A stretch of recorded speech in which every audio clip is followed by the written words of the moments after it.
네, 여러분 안녕하세요. 연미정입니다. 자, 우리 19강 가고 있고요. 이번 강의는 우리가 조선시대 사회사 파트에 들어가도록 하겠습니다. 자, 기출주제 36 피시면 되겠고요. 조선의 사회 모습 파트 들어가도록 할게요. 자, 여러분 우리가 요거 이제 분야사에서 경제사, 사회사, 문화사도 사실은 마찬가지인데요. 이게 조금 문제의 포커스, 그러니까 빈출이 되는 부분은 후기에 많이 맞춰져 있습니다. 왜냐하면 우리가 이 조선사회가요. 양란이라고 하는 외란과 호란이라고 하는 이 큰 사건으로 인해서 정치, 경제, 사회, 문화에 있어서 굉장히 큰 변화를 맞이하게 돼요. 그래서 그런 큰 변화에 좀 여러분들이 주목하시는 게 이 공부를 하시는 데 있어서 좀 효율적으로 가시는 방법이고요. 그래서 이 양란 이후에 신분제에 대한 변화, 그리고 이것이 고스란히 향촌사회 질서의 변화에도 영향을 주게 됩니다.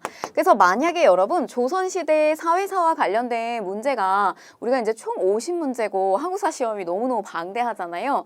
그래서 우리가 사회사 문제라든지 이런 문제는 많이 출제하기는 좀 어려워요. 출제 비중은 정치사가 일단 압도적으로 많고 그 다음에 이제 한능검이라고 하는 이 시험의 특성상 요거는 조금 문화사 쪽에서도 문제 출제가 좀 많이 되는 편인데 사회사는 그거에 비해서 좀 이 비중이 조금 약한 편이에요. 그래서 만약에 이제 문제가 출제되고 여러분들이 좀 빠르게 공부를 하셔야 된다면 후기에 맞춰야 된다. 신분제의 변화라든지 향촌사회 질서의 변화에 해당되는 요 후기에 맞춰야 된다라는 점을 체크하시고 들어가셨으면 좋겠어요. 자, 그러면 우리가 이제 조선시대 전기부터 먼저 좀 보도록 할게요. 자, 기본적으로 이 조선은 신분제 사회죠. 이게 이 신분제 사회가 법적으로 완전히 없어진다. 신분제라고 하는 이런 법적 체제가 없어진다라고 하는 것은 이제 가보개혁기 들어가서야 그것이 없어지게 되고요. 우리가 이 조선시대는 법적으로는 양천제 사회다 이렇게 이야기를 해요. 양천제 법적으로. 그러니까 어떤 법적 뭐 세금을 낸다든지 군대를 가야 된다든지 라고 하는 그런 의무를 당연히 져야 되는 그런 이제 양인층이 있고요. 법적으로 경국대전의 법적으로 이렇게 두 개로 분리를 해놨어요. 그 다음에 이제 이 천인층에 해당되는 법적으로 거의 이제 노비에 해당된다고 생각을 하시면 되겠어요. 이들은 양인들이 갖고 있는 것처럼 그런 의무가 없어요. 그러나 이제 뭐 세금도 안 내도 되고 군대도 안 가도 되고 그렇긴 하지만 이들은 완전히 사고 팔리는 사유 재산에 해당된다고 생각하시면 되겠어요. 사람이기는 하나 인격적으로 존중받지 못하는 그런 존재들이 바로 요 천인의 노비들에 해당이 되겠습니다.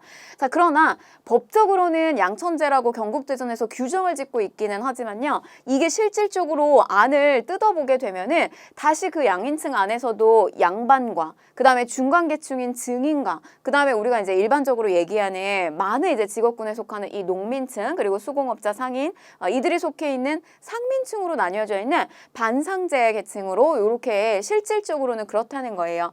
자, 그래서 이제 하나씩 보시면 뭐 어려울 건 없습니다, 여러분. 자, 양반은요 기본적으로 조선시대 초반기까지는 관료를 뜻했어요.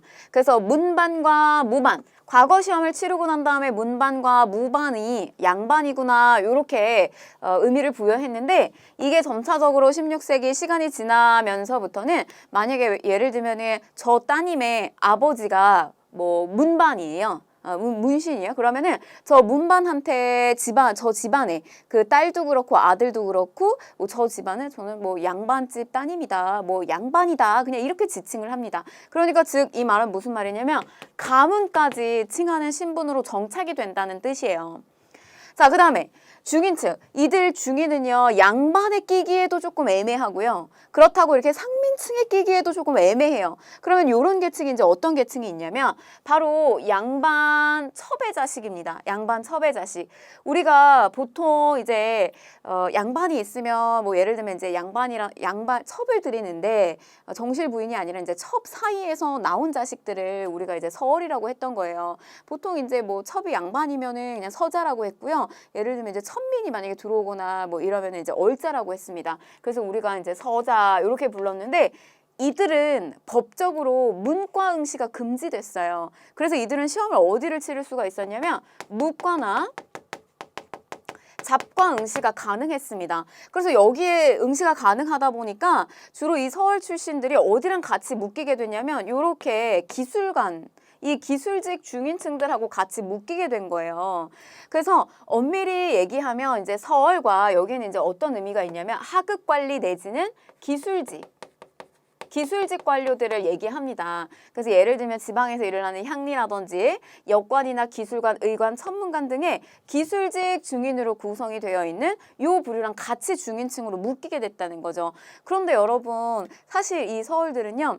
이게 이제 첩의 자식이라고 하는 그런 신분상의 어떤 여러 가지 한계를 가지고 있긴 하지만 자라오면서는 양반층들하고의 어떤 의식이라든지 교육이라든지 이런 것들을 다 보고 체득하고 자란 존재들이에요. 그래서 이 기술직이라든지 이런 하급 관료들하고는 별로 어울리고 싶어 하진 않았어요. 그래서 이들은 같은 중인층에 이렇게 묶이기는 했지만 물과 기름처럼 섞이지 않는 그런 부류라고 생각하시면 되겠어요. 그래서 서얼과 이렇게 기술직의 중인들이 있었다는 거.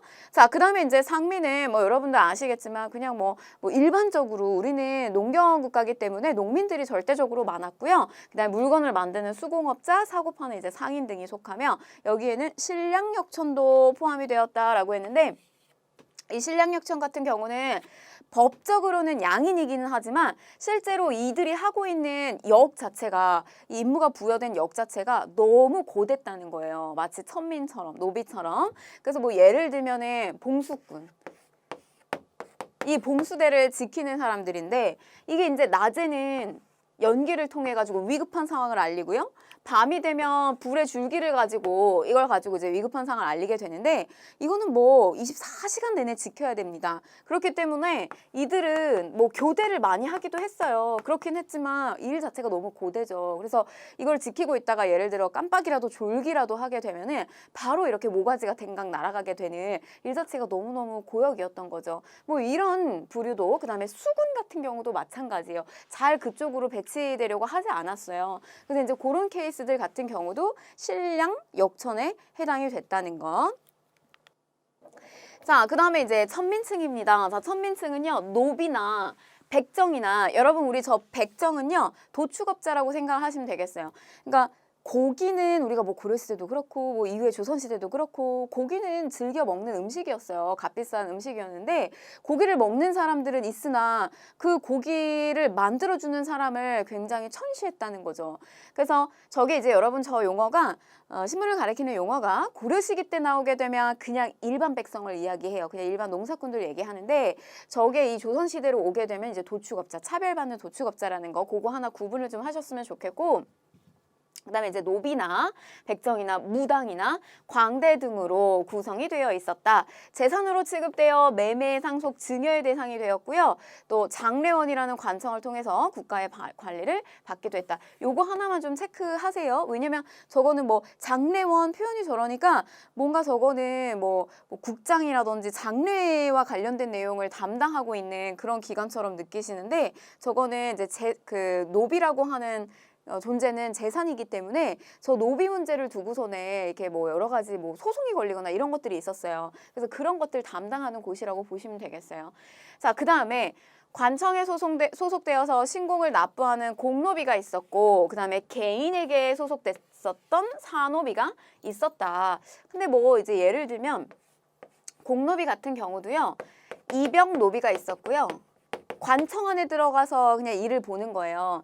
그 다음에 일정한 몸값만 납부하게 되고 바깥에서 자기의 일정한 토지도 갖고 좀 근거지도 가지고 있었던 외거노비도 있었다는 거고 마찬가지 사노비도 사노비 나름이었어요. 같이 집안에서 주인하고 살고 있는 솔거노비가 있었고 그 다음에 바깥에 따로 떨어져 나와서 사는 외거노비가 있었습니다. 그래서 뭐 그래도 아무래도 이제 법적으로 노비다 보니까 뭐 저런 이제 양인층하고는 완전히 좀 차이가 있겠지만요. 그래도 어느 이 외거 노비들 중에서는 일부가 토지를 소유할 수도 있었어요. 그래서 이제 겉으로 봤을 때 크게 아주 못 사는 농민이나 뭐 수공업자나 이런 사람들보다 외려 좀 더 괜찮아 보이는 이런 노비들도 있었다라고 합니다. 어쨌거나 이렇게 또 분리가 되기도 한다는 정도 보시면 되겠어요.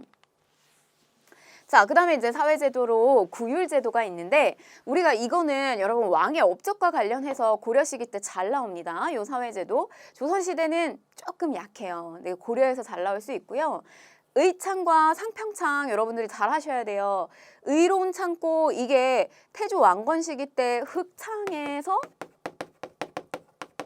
흑창에서 고려 성종 시기 때 의창으로 확대가 됐잖아요. 뭐 이런 게 있었고, 그 다음에 이제 이런 게 이제 돈을 빌려주는 환국제도라고 생각하시면 되겠고, 조선도 있었다는 거예요. 근데 여러분 고려 때 요게 있었어요.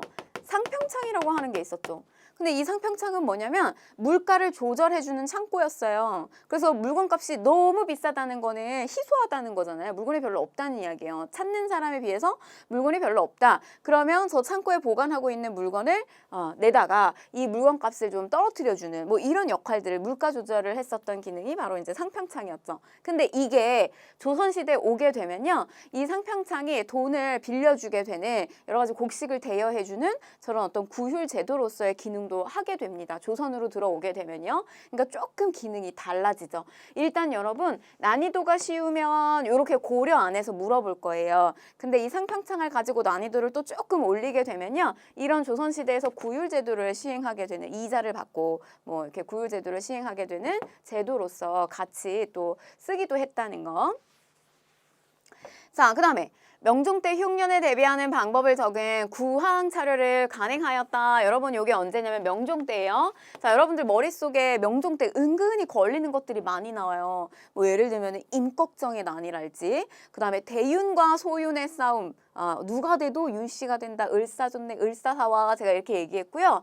그래서 그 을사사화 시기 때 임꺽정의 난, 그 다음에 또 뭐도 있었냐면 을묘외변도 있었어요. 을묘외변. 그래서 비변사가 상설기구화 됐던 거, 뭐 구황차려를 간행하기도 했던 거, 이런 것들 잘 나옵니다.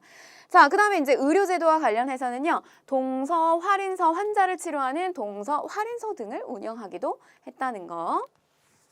자, 이제 여러분들 중요하게 보셔야 되는 바로 이 부분, 조선 후기 때 신분제 동요와 관련된 부분인데요. 자, 특히 신분제 중에서 어느 부분에 굉장히 큰 변화가 이루어지게 되냐면 양반이 엄청나게 증가한다는 점이에요. 양반이 어떻게 해서 증가를 하느냐, 바로 요거 가지고 증가를 하게 됩니다. 이 부분은 너무 뭐 다 중요하기 때문에 여러분들이 다 보셔야 되는데, 우리가 이제 임난을 겪었잖아요. 그러니까 국가의 재정이 바닥이 나요. 그러니까 예를 들면 우리가 세금을 걷는다라고 하는 거는 토지대장이고요. 그 다음에 뭐 호적 같은 거예요. 근데 그런 게 외란을 겪으면서 다 불타버린 거예요. 그러니까 실제로 우리가 이제 어디에서 세금을 더 걷어야 되는지, 어디에서 돈이 나오는지에 대한 장부가 하나도 없는 거죠. 그래서 이제 이런 상황 속에서 국가 재정을 확충하기 위해서 일부 돈이 있는 상민층들에게, 이들은 돈은 있으나 자기들에 대한 신분에 대한 어떤 갈증이 있는 이런 부류들에게 돈을 받고요, 관직을 주면서 양반이 점차적으로 증가하게 됩니다. 사회에 굉장히 큰 변화가 오게 된 거예요. 그래서 이제 납속채, 이렇게 돈이나 옷감 같은 것들을 받으면서 신분을 올려준다든지, 그 다음에 또 공명첩이라고 하는 거는요, 이렇게 제가 옛날에 그 학교에서 근무할 때 상장을 많이 찍었었거든요. 근데 그 상장을 찍을 때 이렇게 문구는 다 똑같은데 여기 이름만 딱 비어 있어요. 그 마치 제가 공명첩을 만드는 것 같은 그런 느낌이 들었었는데, 이 공명첩 똑같습니다. 뭐냐면 여기가 비어 있는 거예요. 이름이 비어 있는 거고, 이 비어 있는 임명장을 만들어 가지고 여기에다가 이름을 채워 가지고 저렇게 주는 거예요. 그래서 신분을 상승시켜 주고 돈을 좀 받고요, 국가가.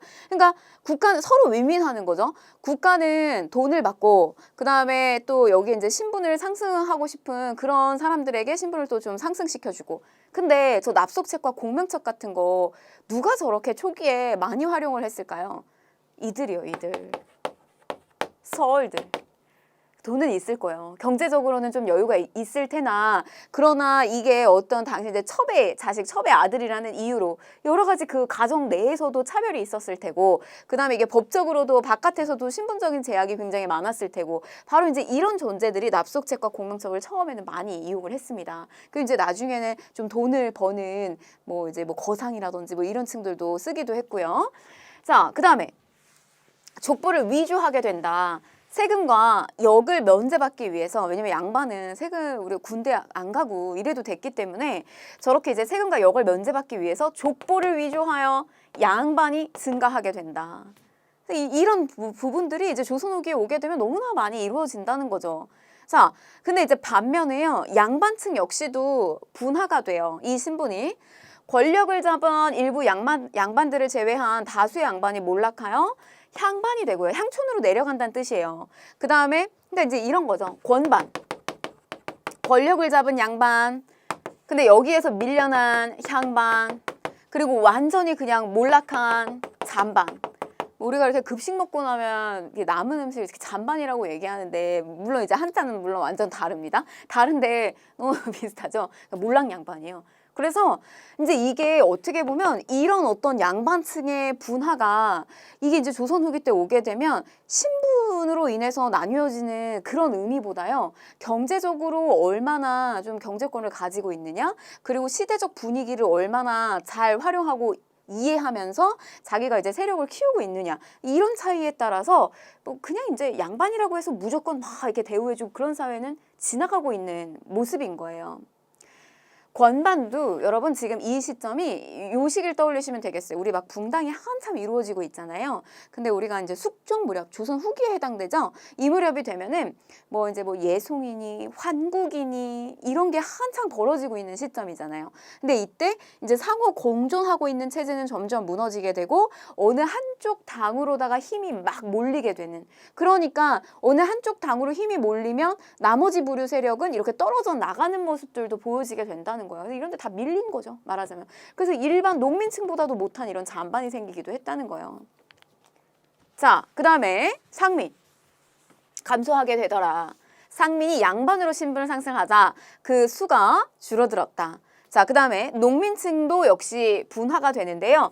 분홍층, 부를 축적한 농민, 분홍층이 등장하였다. 자, 여러분 우리 지난번에 뭘 배웠었냐면 이양법을 배웠어요. 그 이양법은 그 농법을 경영하는 그 능력이 그 이양법을 굉장히 잘 활용할 수 있는 사람들, 이런 사람들 경영을 잘하는 분홍이 됩니다. 그래서 부를 축적하게 되고요. 이런 사람들이 이제 족보를 위조할 수도 있게 되는 거고요. 아주 지방에 힘 있는 그런 사람들만 낄 수 있는 명단에 이들이 들어오기도 하고 그래요. 그래서 이제 분홍층이 생기고, 근데 한편으로 생각하면 여러분 우리가 그 이양법이라고 하는 게 들어오면서 가장 이제 큰 변화는 노동력이 절감됐다는 점이에요. 잡초 빼고 하는 거, 그런 김매기 같은 거 안 해도 되잖아요. 그래서 이 이양법이 들어오고 난 이전과 전국적으로 확대되기 이전과 이후의 상황이 굉장히 크게 달라지게 되는데, 그 이전에 직파를 쓸 때는 예를 들면 한 100여 명의 농민, 노동력이 필요하다면 이게 이양법이 전국적으로 확대되면서 이제 본격화되기 시작하는 이 지점이 되면요. 한 10여 명 정도만 노동력이 필요한 거예요. 그러면 이게 어떤 현상이 일어나게 되냐면 토지에서 완전히 떨어져 나가게 되는 90여 명에 해당되는 이런 사람들이 발생한다는 거죠. 그러니까 여러분 이제 그런 거 있죠. 과학을 어디까지 발전시켜야 되느냐. 이거 무한대로 발전시킬 수가 없어서 항상 우리한테 딜레마면서 고민이기도 하잖아요. 우리 왜 요새 마트나 뭐 어디 뭐 이제 편의점이나 이제 이런 데 가게 되면 무인, 사람이 없어요. 옛날에는 다 이렇게 아주머니들이 그 카운터에서 일일이 다 계산을 하고 했는데 요새 어때요, 여러분? 요 근거리에 있는 데만 가보셔도 우리가 들어가면 그냥 다 우리가 바코드 찍어가지고 하고 별로 필요가 없잖아요. 그러니까 노동력이 별로 점점 필요 없어진다는 거예요. 로봇이 많아지면 많아질수록. 근데 그런 현상은 옛날이나 지금이나 똑같이 있다는 거예요. 그래서 이때도 이양법이라고 하는 거 너무너무 좋은 기술력이지만 이게 들어옴으로 인해서 이런 노동력이 절감되니까 이렇게 빠져나가는, 그럼 이런 사람들 어디로 들어가냐면 도시로 유입돼서 일용직, 임노동자가 되는 이런 현상들도 발생이 된다는 거죠. 그래서 농민들 다수가 소작농으로 전락하게 되면서 농촌을 이탈하여 도시나 광산의 임노동자가 되더라. 역시 마찬가지로 분화가 이루어지게 됩니다. 자, 천민들이요. 천민들의 상황은 세금을 내는 상민층을 늘리기 위해서, 자, 여러분 이 노비와 관련된 법은요. 기본적으로 국가는 노비보다 이 상민층, 그러니까 일정한 세금의 의무를 다할 수 있는 이런 상민층 양인이 많은 것을 국가는 바랍니다. 그래야 뭐 국가를 위해서 이 재정 확보가 되잖아요. 근데 노비가 많아지면 그 노비는 개인의 사유 재산이란 말이에요. 그래서 뭐 어떤 시기적 상황이나 사회 구조에 따라서 국가가 뭐 노비를 늘리기도 하고 의도적으로 놀리기도 하고 또 뭐 그런 어떤 모습들도 보여지긴 하나 기본적으로는 양인을 많이 만들려고 해요. 세금을 내는 조선 후기 때 상민층을 늘리기 위해서 당시에 좀 어느 정도 이제 경제적으로 부유한 이런 천민층과 그다음에 양인 여자와 이렇게 결합을 하는 이런 양천교원들이 또 많이 보여졌어요. 후반기에. 그래서 이때 당시에 이제 영조입니다. 영조 무렵 때요. 노비 종모법. 만약에 이 엄마가 양인이면 그 여기서 태어난 자식도 역시 양인이 된다라고 하는 노비종모법이라고 하는 것이 있었다, 실시했다는 거. 그래서 여러분 머릿속에 이렇게 생각하시면 돼요. 종자를 누구 걸 따를 것이냐? 만약에 양천교훈이 이루어졌을 때 엄마가 양인이면 그 자식은 양인이다. 노비종모법, 종자가 누구냐? 이렇게 좀 생각하셨으면 좋겠어요. 노비종모, 영조입니다. 의미 자체를 묻진 않을 거예요. 그러나 요거는 만약에 나오게 되면 영조식이다. 이렇게 물어볼 거고요. 그 다음에 공노비 해방을 실시하였다라고 하는 거예요. 조선 후기가 되면 저거는 시점이 순조 무렵입니다. 관하에 있는 한 6만여 명에 해당되는 공노비를 해방시켜요. 그러니까 이거는 분위기가 점점 이렇게 노비를 절대적으로 이 신분제를 강하게 만들기가 이제 어려운 어떤 사회적 분위기로 들어갔다고 생각하시면 돼요. 그래서 뭐 이때는 뭐 노비가 도망을 가기도 하고요. 불법적으로 도망가기도 하고요. 그다음에 뭐 돈을 내 가지고 신분을 상승시키기도 하고요. 국가 차원에서 저렇게 공식적으로 일부의 노비를 해방시켜 주기도 하고요. 그리고 세습제를 폐지시키기도 하고요. 이런 모습들이 점차적으로 보여지고 있다. 더 이상 국가는 법적으로 노비를 많이 만들기가 어려운 사회적 분위기로 들어가고 있다고 생각하시면 되겠어요. 자, 그 다음에 서얼층 보실게요. 후기에 신분 상승해야죠. 이들 임진왜란 이후에 납속과 공명첩득을 통해서 관직에 진출하게 되고 정조 때 이덕모, 유득공, 박제가 제가 이랬죠. 저렇게 아주 사회적으로 차별받고 있었던 존재들을 국가의 중요한 기구, 얼마나 중요한 기구예요. 정조의 상징이 되는 학문 기구였잖아요. 규제한가. 그중에서도 책을 관리하는 검서관 등으로 등용을 시킵니다. 서울 출신들이에요. 자, 그 다음에 통청운동을 통해서 서얼들이 문과에, 우리도 문과에 청요직에 들어갈 수 있게 해줘 라고 하는 이제 문과에 응시할 수 있는 권리, 허통과 또 청요직에 진출할 수 있는 권리인 통청을 획득할 수 있게 되었다. 그래서 요게 여러분 철종 무렵입니다. 그러니까 이들은 신분 상승, 그러니까 통청운동을 막 벌여서요. 이들은 성공이에요. 성공. 근데 여기에 이제 자극을 받겠죠. 누가 자극을 받냐면 같은 중인층에 애매모호하게 섞여 있었던 기술직들. 이 기술직들도 철종 때 신분 상승 추구를 합니다. 운동을 해요. 자, 그러나 이들은 어떻게 되냐면 실패. 그래서 여러분 요거 체크하시는 게 자, 얘네들 서얼들은 성공인데요. 이들은 실패. 자극받아서 했으나 실패예요. 그리고 이제 요런 거.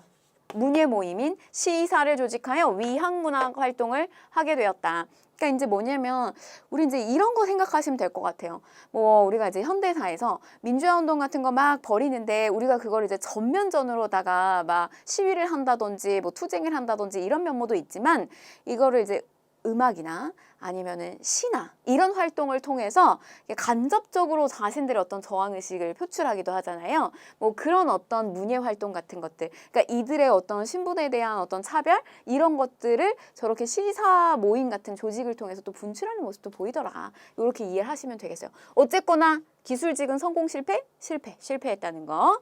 또 뭐 향리에 대한 처우 개선 요구하는 상소도 올렸다. 이게 전반적인 시대적 분위기예요. 자, 그 다음에 가족제도의 변화입니다. 조선 전기와 후기로 나뉘어지는데 여러분 이거는 가족 전반적인 그 제도라기보다 여성의 혼인과 그 다음에 지위 여기에 포커스를 맞추어서 공부하는 것이 훨씬 이해하기가 쉬워요. 자, 요거는 여러분 제가 고려 파트에서도 이야기 드렸지만 고려랑 조선이랑 두 개를 딱 이분화시키는 게 아니라 고려에서 조선 전기 그리고 조선 후기 요렇게 나누는 게 좋습니다. 그래서 조선 전기까지 부계와 모계가 함께 영향을 끼치는 형태예요. 엄마 쪽이 힘이 없지 않아요. 균등상속, 상속도 똑같이 딸이라고 해서 상속을 덜 해주고 이런 거 없었어요. 균등상속, 그리고 제사도 역시 딸이 제사를 지낼 수도 있는 거예요. 윤회봉사 돌아가면서 한다. 자, 아들이 만약에 없어요. 그러면 딸이 제사를 지내기도 하는 거예요. 자, 그런데 성리학이라고 하는 것이 이제 아주 그 사회 곳곳에 가정 내에 만연하게 이렇게 퍼지기 시작하는 요 조선 후기로 넘어가기 시작을 하면서는요, 철저하게 이제 아버지, 남성 위주의 부계 위주의 가족 형태가 보여지더라. 그래서 성리학적 가부장 제도가 확립을 하게 됩니다. 그리고 뭐 이 성리학이 가지고 있는 것이요, 기본적으로 차별구도, 이런 어떤 이분법 이런 걸 좀 좋아합니다. 그러니까 뭐냐면 세상의 중심은 중국이고 그 중하를 제외한 나머지는 오랑캐고, 그래서 이런 중국과 오랑캐에 대한 이분화, 그 다음에 이제 장남과 차남에 대한 이분화, 남자와 여자에 대한 이분화, 이런 것들 이제 명분론이라고 얘기하거든요. 이제 그런 것들이 강하게 자리 잡았다고 보시면 되겠어요. 그래서 들어오면 적자여야 되고요. 첩의 자식이면 안 되고요. 그 다음에 차남도 아니에요. 장남이어야 돼요. 적장자가 제사와 상속을 독점해야 된다. 그리고 그래서 이제 아들이 없으면 양자를 반드시 들여서 제사를 지내기도 한다는 거예요. 그래서 이제 여러분 이게 좀 다르죠. 그러니까 상속이 이게 아들한테 제사에 대한 부담이 큰아들이 많이 갔기 때문에 자연스럽게 그 뭐 제사를 지내고 또 부모를 모시는 장남에게 상속도 많이 들어가게 되는 거죠. 근데 이제 이때는 돌아가면서 하기 때문에 딸과 아들에게 골고루 이렇게 이루어진다고 보시면 되겠어요. 그래서 고려에서 조선 전기, 특히 여러분 여기에 들어가 있는 요 앞시기에 들어가 있는 심사인당, 부계 위주로 쫓아다녔던 그런 여성의 모습이 아니에요. 뭐 그리고 막 자식만을 위해서 살았던 그런 인물도 아닙니다. 심사인당의 아들이 여러분 누구죠? 율곡이이잖아요. 뭐 율곡이를 위해서 살았던 분은 아니에요. 그러니까 뭐냐면 약간 그런 느낌이에요. 이렇게 막 자식을 위해서 헌신하고 쫓아다니고 이런 느낌보다 심사인당은 나는 그림을 그릴 테니 너는 네가 알아서 잘하라. 그러면 어머니가 그림 그리고 여러 가지 책을 읽고 이렇게 하는 모습을 옆에서 보면서 자라온, 이렇게 독립적이고 좀 자주적으로 자라온 인물이 율곡이이였어요. 그러니까 이 여성은 굉장히 조금 이런 주체의식이 강하게 있었던 그런 예술인이라고 보시면 되겠습니다. 그림도 잘 그리고 글씨도 잘 썼고요. 자, 그 다음에 이제 향약인데요. 향약. 이 향약은 중종 때 조광조가 시작하고, 시점 볼게요. 요거 조광조가 드렸다. 뭘 드리냐면 여씨 향약을 드립니다. 송나라, 북송에, 이 북송에서요, 여씨 가문에서 그냥 그 문중에서 지켜왔던 규율 같은 거예요. 근데 저게 이제 좋아서 들여옵니다. 조광조 때 들여와서요, 이거를 우리나라의 실정에 맞게끔 전국적으로 확산시키는 데 역할을 했었던 사람이 바로 이황과 이이라고 생각을 하시면 되겠어요. 자, 그럼 이제 보시면 여기에 간부가 있습니다. 임원격이에요. 뭐 약정이니 부약정이니 직월이니 이런 직책으로 구성이 되어 있고, 지방의 사족이 주요 직임을 맡았다. 근데 구성원은 여기에는 양반부터 천민까지 전체 향촌민을 다 포함하고 있어요. 그래서 요 규약문이 있어요. 그러면은 그거를 가져가서 읽어보게 해요. 읽어보고 사인을 해라. 지킬 것인가. 웬만하면 그 마을에서 지켜야 되는 규율이기 때문에 그걸 뭐 거의 사인을 합니다. 근데 이제 안에 내용은요, 뭐 이런 게 들어가 있어요. 예속 상교. 서로 예의로서 교류해라. 그리고 뭐 환난 상휼. 어려운 일 당했을 때는 도와줘라. 좋은 겁니다. 마을을 같이 이렇게 상부상조하면서 또 어려운 일이 있을 때는 서로 돕고, 또 나쁜 일이 있을 때는 그걸 또 같이 좀 힘을 모아서 이겨내고, 뭐 이런 분위기라고 생각하시면 되겠어요. 근데 이제 과실상규 라고 하는 이제 항목이 있는데, 이거는 잘못된 일을 했을 때는 그건 잘못됐다라고 서로를 견제하고 지적을 해주는 거예요. 근데 이게 여러분 되게 좋은 것처럼 느껴지지만, 향촌 자치를 실현하고 사회 풍속을 교화한다라고 느껴지지만, 실제로는 3층, 양반층이 주민들을 수탈하고 통제하고, 뭐 이렇게 잘못된 일이 있을 때는 심하게 위에서 아래를 꾸짖고, 뭐 이런 어떤 수단으로서 이용하는 데도 많이 썼다는 거예요. 그래서 약간 이렇게 어떻게 보면 형벌적 의미가 되게 세요. 형벌적 의미가. 그래서 이황의 예안 향약이 있어요. 초기의 향약인데, 이런 거 같은 경우는 벌을 주고, 나쁜 짓을 했을 때 벌 주는 이런 성격이 좀 강합니다. 자, 그 다음에 이제 조선 후기의 향촌 질서의 변화인데 이제 향촌 안을 들여다보는 거예요. 이렇게 신분에 대한 변동이 이루어지면서 이 향촌 안에서의 모습이 어떻게 변화됐느냐.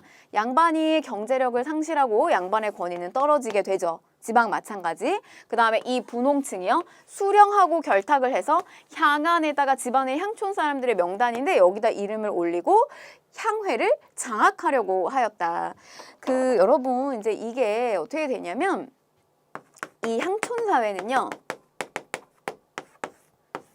유향소라고 하는 것이 있었죠. 근데 이거를 장악하고 있었던 이들이 누구였냐면 제지사족이었어요. 우리가 왜 지방의 유지다, 그리고 뭐 전현직 관리였을 수도 있고요. 지방에 뭐 땅이 많아서 막 경제적으로 부유한 사람일 수도 있어요. 이런 제지사족들이 유향소에서 임원격을 하고 여기 구성원이었단 말이에요. 그래서 우리 수령이 오잖아요. 중앙에서 파견된 관리가 오게 되면 수령은 임기제로 오기 때문에 이 지역의 실정을 잘 몰라요. 그러면은 이 제지사족들이 수령을 오게 되면 보좌해주는 역할을 하죠. 그 다음에 또 한편으로는 향촌에 이제 지방에 향리들이 있습니다. 말단 업무를 보는 이런 향리들이 있는데 이들이 횡포를 부리지 못하도록 여기에는 이제 제지사족들이 마을을 지키기 위해서 견제해주는 역할도 해요. 또 한편으로는 이 향리도 수령이 오게 되면 보좌해주는 역할을 하기도 하고요. 그런데 이게 얘네들이 이렇게 조선 전반기까지만 해도 막 유향소를 장악하고 있고 이런 데서 이제 열리는 향회와 같은 회의도 장악을 하고 있었단 말이에요. 근데 이게 조선 후기가 되면서부터 분위기가 바뀝니다. 어떻게 바뀌냐면요. 새로운 계층이 와요. 예를 들면 분홍이나 예를 들면 거상이나 부유한 상인들 이런 층들이 새롭게 성장해서 향촌 사회로 밀고 들어오게 됩니다. 그러면서 이들이 어디랑 결탁을 하게 되냐면 수령들이랑 결탁해서 먹고요. 마찬가지로 이 향리들도 이쪽이랑 같이 결탁해서 먹으면서요. 은근히 얘네들을 따돌리는 거예요. 그래서 주도권을 잡아가는 저런 돈이 있는 세력들 이런 세력들끼리의 세력을 같이 장악해서 끌고 가게 된다는 거죠. 그러면서 얘네들을 이제 새롭게 향촌 사회에 들어오는 이들을 우리가 신향이라고 불렀고 기존의 세력을 우리가 뭐라고 불렀냐면 얘네들을 구향이라고 불렀어요. 그래서 이 신향과 구향의 싸움을 우리는 뭐라고 불렀냐면 향촌 사회의 다툼이다라고 해서 향전이라고 불렀습니다. 이거를 우리는 향전이라고 불렀다. 그래서 향전, 구향이니 신향이니 향전이니 이런 표현들이 나오게 되면 아 이거는 조선 후기 향촌 사회를 이야기하는구나 이렇게 보시면 되겠어요. 자, 그 결과 수령과 향리들의 세력이 강해지며 농민의 수탈이 강화되었고 향회가 자 여기도 별표 찍게요. 향회가 수령의 부세 자문기구로 점차 변화하였다. 자, 이 말은 무슨 말이냐면 향회, 건강한 기능을 해줘야 되고 향촌을 자치해줘야 되는 건강한 기능하는 저 향회가 수령이 왔을 때 여기는 세금을 이 정도 거두면 됩니다 라고 그냥 부세 자문기구로서 전락했다는 거예요. 그렇게 기능이 떨어졌다는 거. 자, 그러면 문제 좀 풀어보겠습니다. 자, 다음 시기 가나 신분에 대한 설명으로 옳은 것을 보기 위해서 고른 것은 자, 보시면 울산 지역의 신분별 인구 변동이에요. 18세기에서 19세기 중반까지의 변화를 보여주는 건데 조선 후기죠. 그럼 이제 보시면 가가 이제 파란색인데 이 신분이 시간이 점점 지날수록 이 파란색의 신분이 늘어나고요. 절대적인 인구수는 같은데 이쪽이 확 늘어나면서 이 녹색이랑 빨간 쪽의 신분의 그 층이 점점 인원이 줄고 있는 걸 볼 수가 있어요. 그럼 이 말은 결국 이쪽에서 일로 이동했다는 이야기입니다. 그럼 여기 가는 양반층이겠고 그다음에 이제 나는 선민층이겠죠. 그래서 여러분 우리 왜 그런 거 있잖아요. 막 뭐 보셨겠지만 차가 이렇게 충돌하거나 부딪혔을 때 아니 이 양반이 막 이러면서 우리가 양반이라고 하잖아요. 그럼 저쪽에서 어디다 대고 이 양반이야 이 양반아 막 이러면서 이제 서로 양반아 이러면서 싸우잖아요. 그러니까 이게 이제 후반기 그리고 지금은 뭐 천민이나 이런 개념은 없으니까 너도 나도 다 양반이 된 사회예요. 그러니까 이게 아마 이제 후반기에 들어오게 되면 이 시기가 되면 전부 다 너도 나도 양반이고 그 양반이라고 불리워지는 사람조차 이렇게 급이 뭐 그렇게 있다 이렇게 느껴지지도 않는 시대로 점점 가는 거죠. 자, 그럼 보시면 기역, 수군, 조례 등의 천역에 종사하였다. 천역, 이거 신량 역천이네요. 그럼 이거 기역은 틀린 거고. 자, 그 다음에 니은. 공명첩, 족보의 위조 등으로 그 수가 증가하였다. 맞는 설명이네요. 그래서 양반층이 늘어났고요. 자, 나. 매매, 상속, 증여의 대상이 되었다. 이거 천민, 노비 맞는 이야기죠. 자, 나 보시면 법적으로 과거에 응시할 수가 없었습니다. 노비를 응시할 수 없었기 때문에 정답은 니은하고 디귿. 이렇게 보시면 되겠어요. 자, 우리가 이제 사회사 이렇게 살펴봤고요. 자, 다음 기출주제 37로 들어가겠습니다. 자, 우리 이 파트는요. 우리 조선의 근본 이념이 되는 저 성리학과 저 성리학을 공부시키고 있는 조선의 교육기관을 좀 배워보도록 하겠습니다. 자, 보시면 먼저 여러분 최고 교육기관 이 성균관부터 아래로 내려가는 식으로 공부를 좀 할게요. 자, 이 성균관은 최고 교육기관이다. 어디에 설치됐다? 한양 중심에 설치가 됐고요. 조선의 최고 학부이자 고등교육기관이라고 생각하시면 되겠어요. 뭐 오늘날 사실 대학 정도의 수준의 공부를 하는 곳이다 라고 생각하시면 되겠고, 우리가 고려시대 때 제가 거꾸로 하면은 감자국 이렇게 얘기했었던 국자감 있죠? 국자감을 계승한 거라고 보시면 되겠어요. 자, 이 성균관은 입학 대상은 15세 이상의 소과 합격자네요. 그래서 이렇게 소과, 우리가 문과 시험에는 소과가 있고 대과가 있단 말이죠. 그런데 저 소과에 합격을 하게 되면 성균관 입학이 가능해요. 자, 또 소과에 여러분들 합격을 하게 되면 하급 관리가 될 수 있어요. 그래서 제가 허생원, 김진사 뭐 이렇게 이야기를 했습니다. 자, 그래서 이렇게 합격하고 이렇게 입학이 가능하더라. 자, 뭐 안에 이제 그 구조를 살펴보게 되면 대성전이 있었다. 문묘의 정전이고요. 공자사당이자 성현에게 제사를 지내는 곳인데, 문묘라고 하는 게 뭐냐면 우리 유학을 만든 사람, 이 공자의 위패를 모시는 거예요. 근데 우리가 공자를 직접 데리고 와서 모실 수가 없잖아요. 그러니까 이제 공자의 영혼이 깃들었다라고 보고 있는 이렇게 나무 패 같은 거를 모시는 곳이 이제 문묘라고 보시면 되겠어요.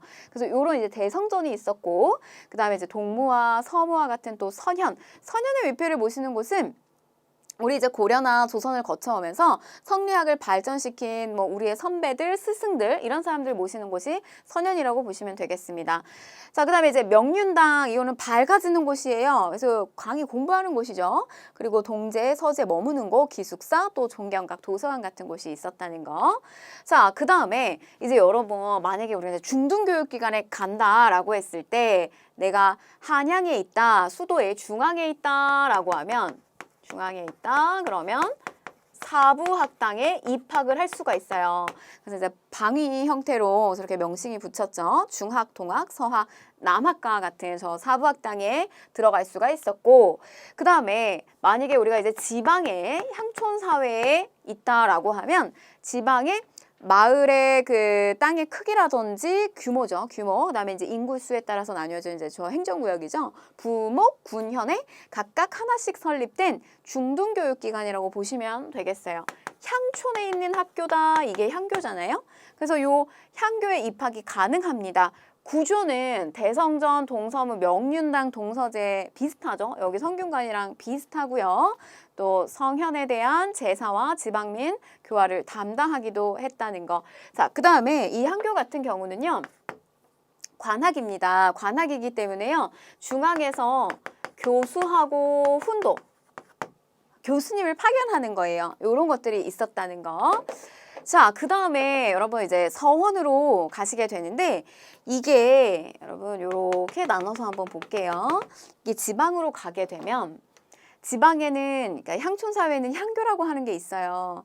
근데 요거는 관학입니다. 그런데 지금 지방에 어떤 것들이 또 새롭게 등장을 했냐면 지방 사림들이, 조선시대 사림들이 앞선 이 선현들에 대한 제사와 성리학 연구를 더욱더 집중적으로 하기 위해서, 사실 저 서원은요 과거 시험을 치르기 위한 그런 훈련소의 목적보다 조금 더 성리학에 대한 깊은 연구를 하기 위해서 설치를 했다 그래요. 그래서 당시에 군수로 왔었던 이 주세붕이 세운 백운동 서원을 시작으로 서원이 설립이 됩니다. 이 백운동 서원은요, 여러분 요거 꼭 기억하시는 게 좋습니다. 충렬왕 시기 때 처음으로 우리나라의 성리학을 들여온 사람이 누구냐면 안향이죠. 이 안향을 기리면서 처음으로 만든 서원이 백운동 서원이었어요.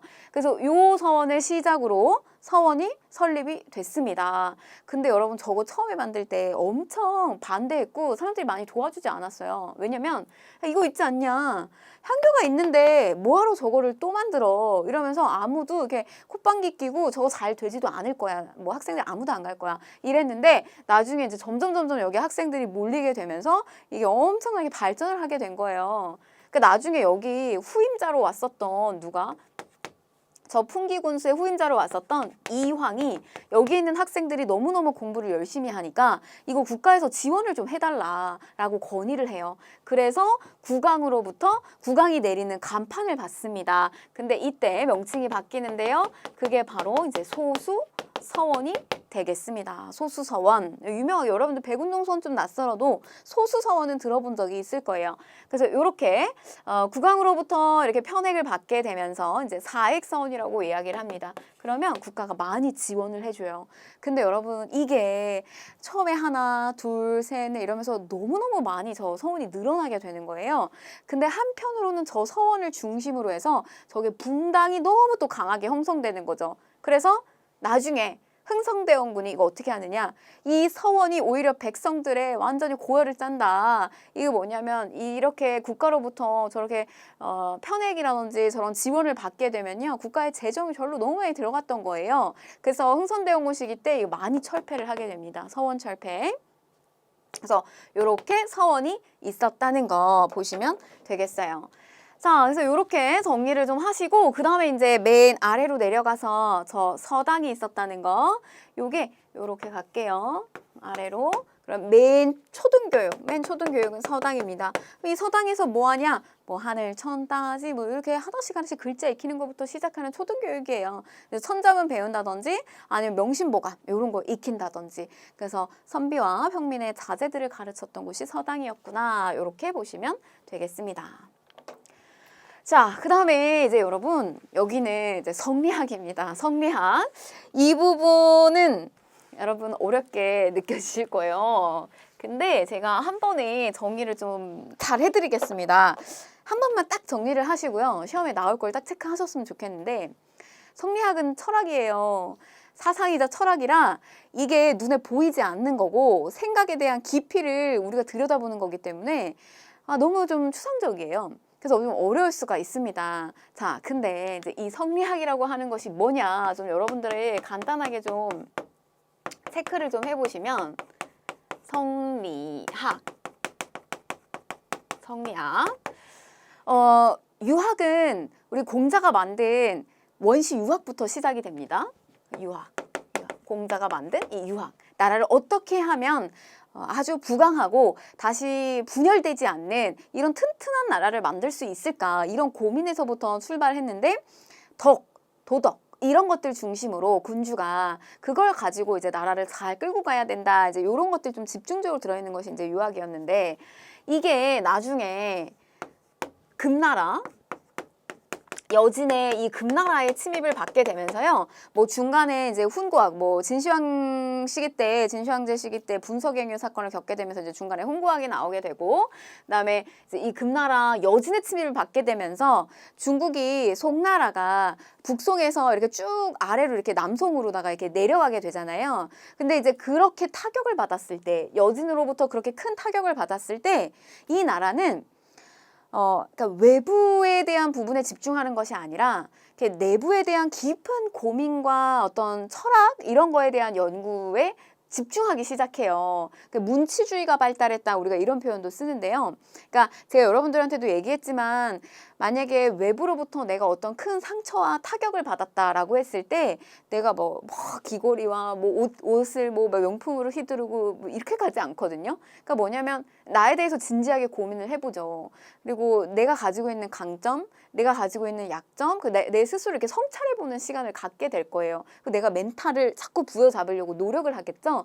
어떤 그런 차원에서 도대체 우리는 왜 이 여진으로부터 이렇게 침략을 받았을까? 도대체 이 우주의 원리는 어떤 원리로 돌아가게 되는 걸까? 그리고 이 우주의 작은 소우주라고 보고 있는 이 인간이라고 하는 존재는 어떤 존재일까? 인간의 이런 심성에 대해서 깊이 있게 연구하기 시작해요. 그게 바로 우주의 이 이치를 들여다보는 그 이치를 굴리고 있는 그 본성이라고 하는 것은 과연 무엇으로 끌고 가고 이루어져 있느냐를 들여다보는 거예요. 근데 이때 어떤 논의가 나오냐면 이걸 이제 주된 그 이치를 끌고 가는 그 주된 논의가 하나는 리 그리고 또 하나는 기. 자, 이 리라고 하는 것은 뭐냐면 변하지 않는 본질이자 근원적이고 이거는 불변하는 것에 대한 것이고요. 이게 되게 더 주가 되느냐 아니면 이 기라고 하는 가변, 변하는 그리고 인간의 경험이라든지 이런 것들이 더 주가 되느냐라고 하는 이 논쟁으로 부딪히게 됩니다. 근데 여러분 이걸 조금 더 좀 여러분들이 이렇게 눈으로 이걸 더 이렇게 분석하고 쉽게 이해하기 위해서 제가 다시 좀 설명을 좀 드릴게요.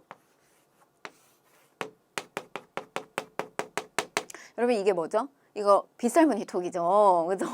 우리가 이거 구석기, 신석기 할 때 했었던 신석기 대표적 톡이고 그다음에 이게 여러분 뭐냐면 이거 손잡이가 달리고 이렇게 입구가 모아졌다가 벌어지게 되는 미송리식 톡이잖아요. 근데 여러분 보세요. 이 안에 이렇게 물이 들어가 있어요. 근데 바로 이 물에 해당되는 것이 뭐냐면 바로 이 리라고 하는 거다. 이렇게 이해를 하시면 되겠어요. 그러니까 뭐냐면 변하지 않는 그 본질에 해당되는 물인 거예요. 본질이자 그리고 변하지 않는 불변의 것이고 원리에 해당되는 거. 바로 이제 요 물을 가리킨다고 생각하시면 되겠어요.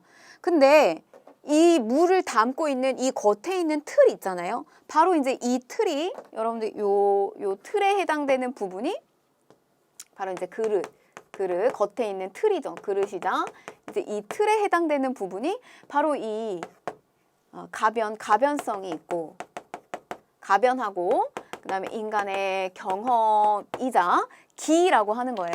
이게 바로 이제 리고 그다음에 기라고 보시면 되겠어요.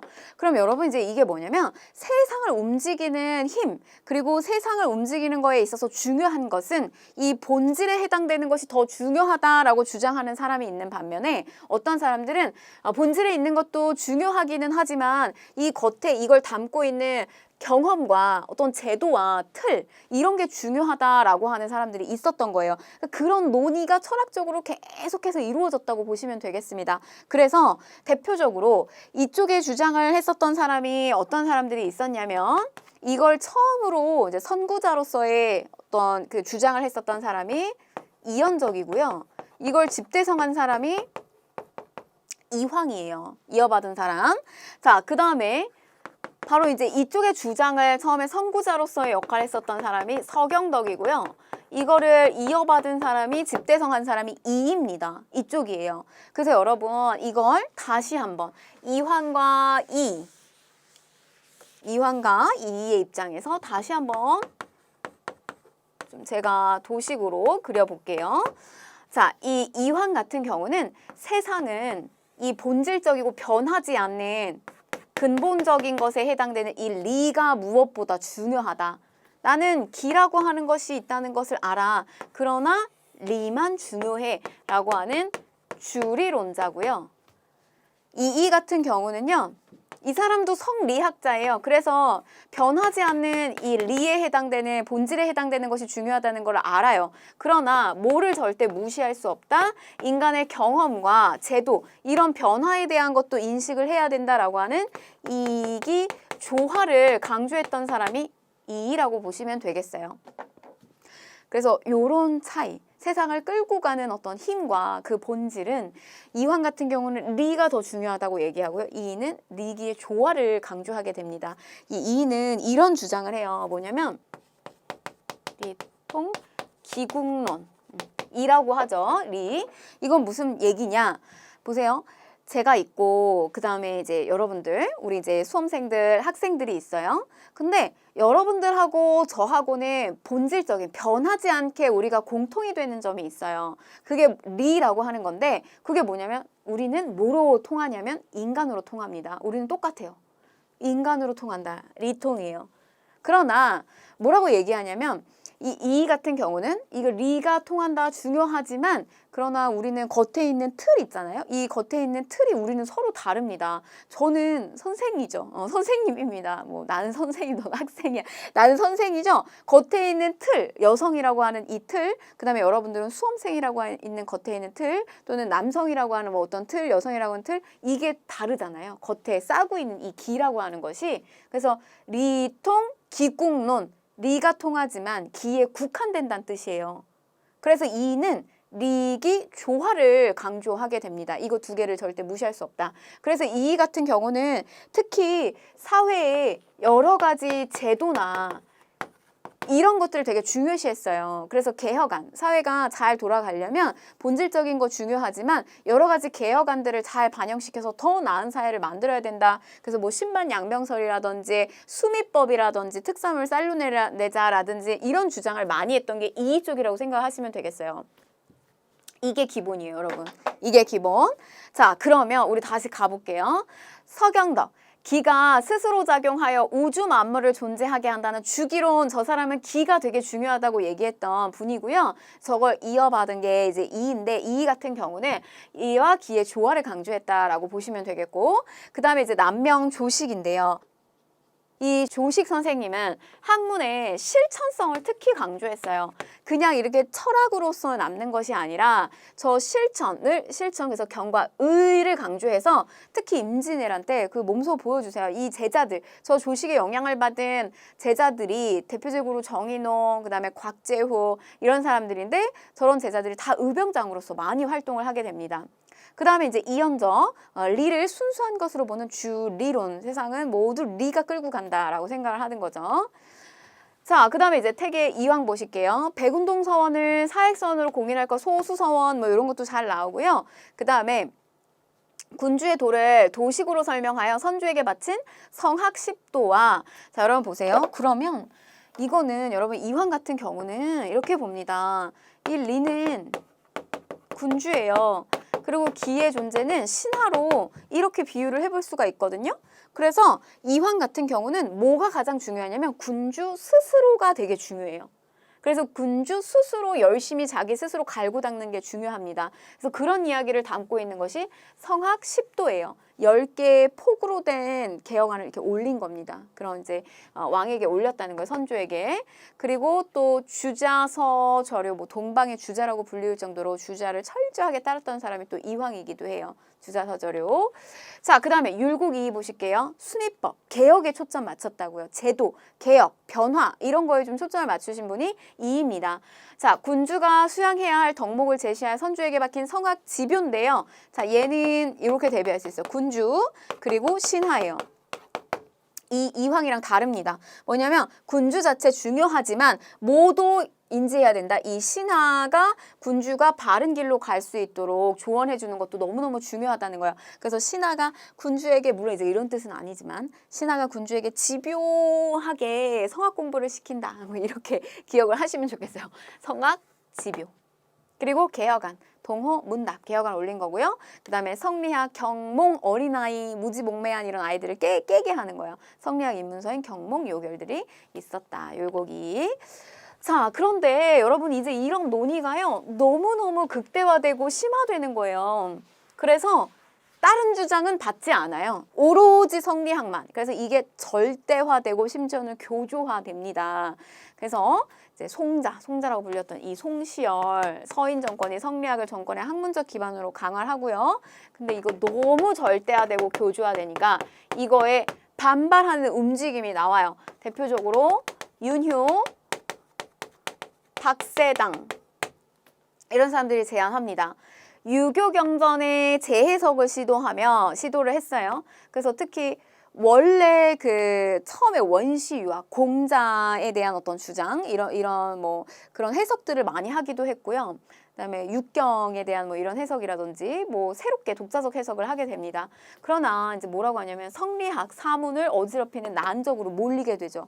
그다음에 또 박세당 사변록에서 유교 경전의 독자적 해석을 시도하며 했으나 이제 결국에는 이제 사문난적으로 몰렸다는 뜻입니다. 그래서 이제 박세당은 이래요. 왜 이렇게 주자의 주장만 옳다고 얘기를 하느냐. 만약에 공자가 다시 살아난다면 나의 해석이 옳다고 할 것이다. 라고 하면서 이렇게 적극적으로 했지만 오히려 여기 말하자면 이제 이단이라고 하죠. 이렇게 사문난적으로 몰렸다는 거예요. 윤효 박세당. 자, 그러니 이제 이게 너무너무 더 절대시 되면서요.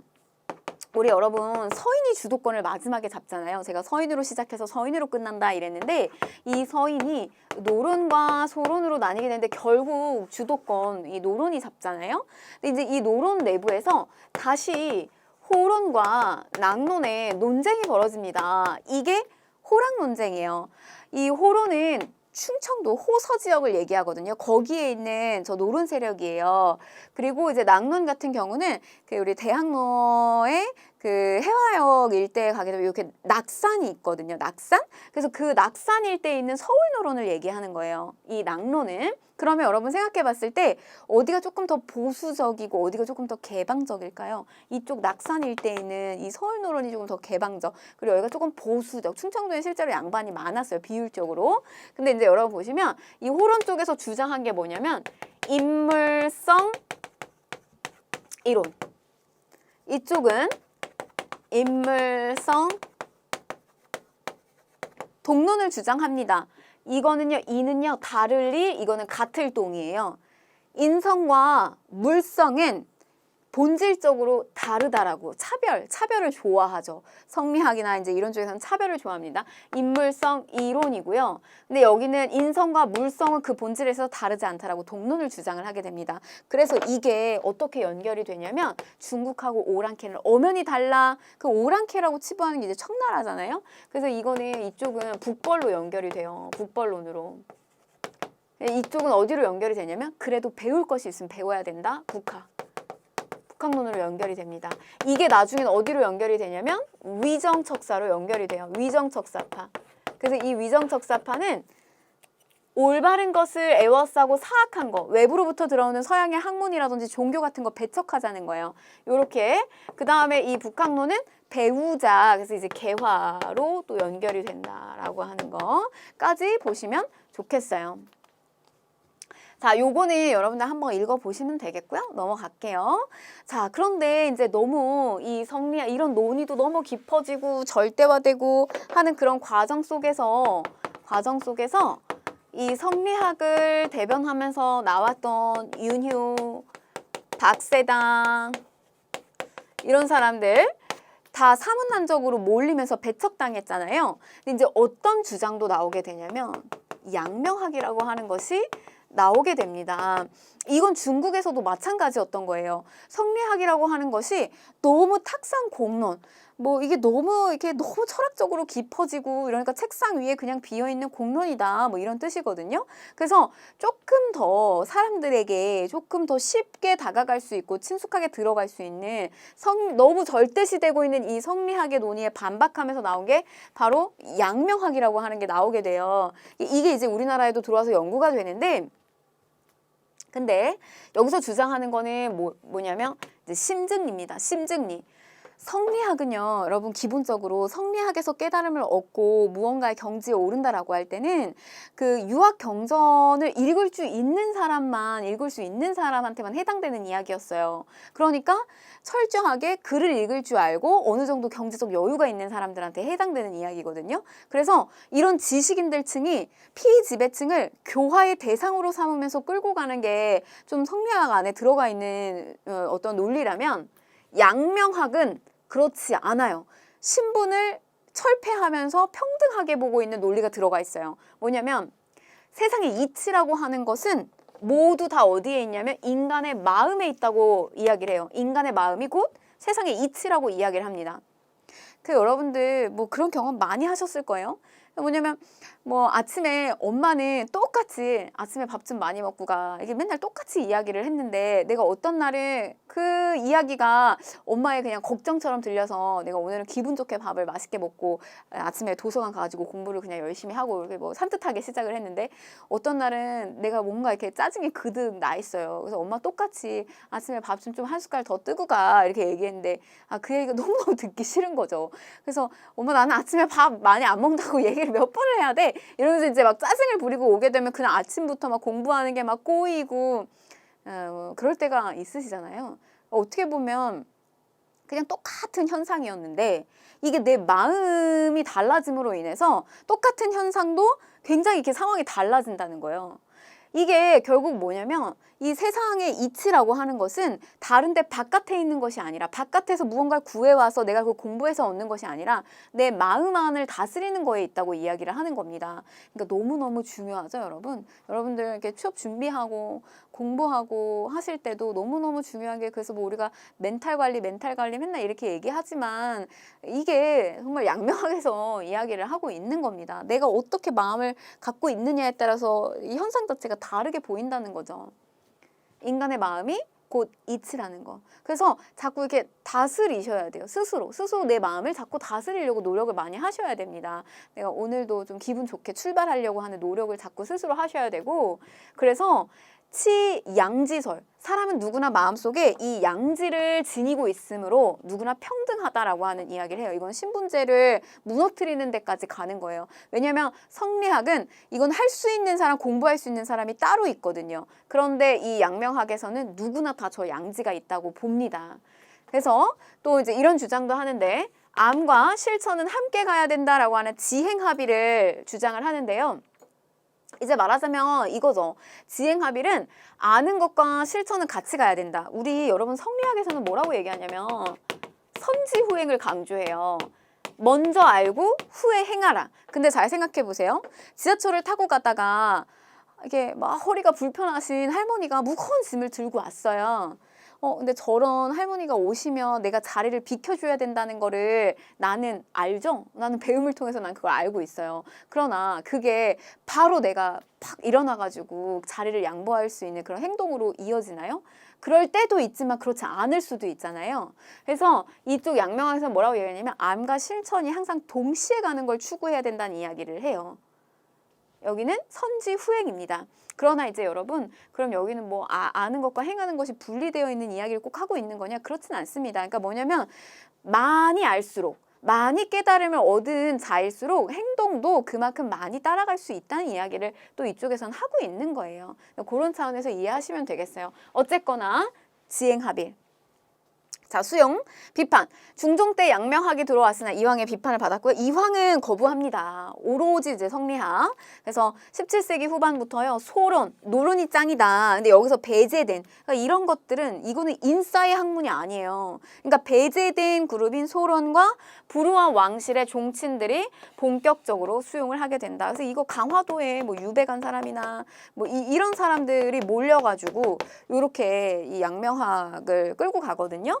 그래서 이제 우리가 뭐 강화학파 이렇게도 이야기를 했다는 거죠.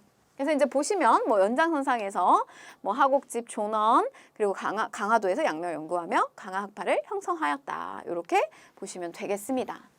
자, 우리 교육기간 문제 하나 풀고 정리할게요. 자, 다음 검색창에 들어가 교육기간에 대한 설명으로 옳은 것을 골라라 라고 했는데 자, 보시면 풍기군수 주세붕이 성리학을 처음 들어온 안향을 제사하기 위해 사당을 세운 것이 시초이다. 동아시아에 전파됐던 성리학이 지역화되고 변형되는 독특한 과정을 통합적으로 보여준다. 자, 요거는 이제 서원이죠. 소수서원. 자, 1번. 전국의 부목구년에 하나씩 설립되었다라고 했는데 요거는 향교죠. 지방 중등교육기관. 입학 자격은 생원과 진사 학업관리가 들어갈 수도 있어요. 요거는 성균관이죠. 성균관. 자, 중앙에서 교관인 교수나 훈도가 파견이 되었다라고 했는데 관학교육기관에 해당되잖아요. 요거는 향교. 자, 4번. 유학을 비롯하여 율서, 사안학과 같은 뭐 기술교육도 했다. 요건 국자감 모습 보여주고 있는 거고요. 정답 5번이죠. 국왕으로부터 편액과 함께 서적 등을 받기도 하였다. 백운동서원에서 소수서원으로 편액을 받았다. 이렇게 정리하시면 되겠습니다. 자, 우리 다음 강의는요. 이어서 문화사 파트 보도록 하겠습니다.